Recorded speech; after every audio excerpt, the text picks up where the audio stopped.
some people come in, and this is not a judgment, like they think that their needs are more important than their partner's needs. No, all of our needs are just as important. But if you don't know how to identify what they are, the other person doesn't even know. Like, I didn't even know you had that need, right? And we don't want to have an identified client in the system like, oh, it's all you, not me. We want to both feel like we need each other to make this work. And if one person doesn't have needs because they don't know how to express them or identify them, whatever, the other person feels like really probably alone, I'm guessing. Well, that's been a big struggle for us. And I think it's a very common dynamic in relationships is there's one person who's a little more apt to say, hey, I need this. Yeah. I'm lacking this. Like in our relationship, you've always been the one from very early on in it. Like this isn't getting met. You need to meet that. And so I've oftentimes just like thrown my needs sort of under the bus a little bit and just said I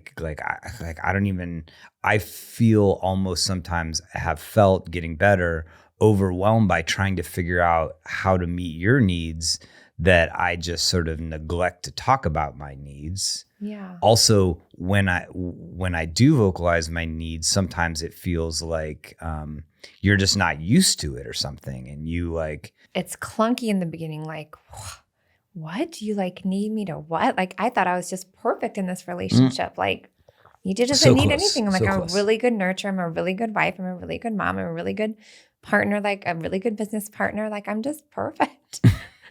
Which I know I'm not. Well, the so interesting you thing is starting to express your needs. Just listen to anyone out there who has a hard time. Like, yes, it's really vulnerable and it's really scary at first.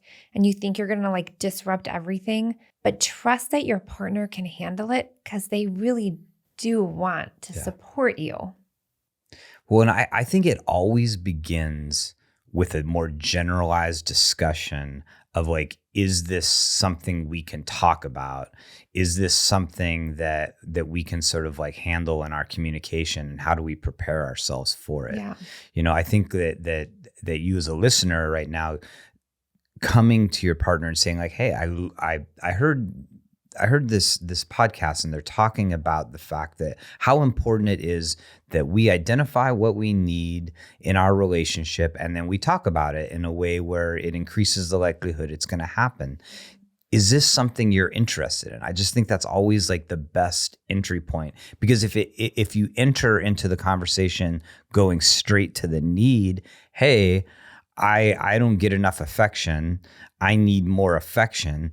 Your partner's like pulling back instantaneously. Yeah. They're going into a protective state. You want to like set the context for like, hey, we want to talk about this. And be very careful of language. Like you should, bad. I wish, no. This is how it's always been, no. It's more of like, you never, you always, no. It's always come from, this would feel really meaningful for me.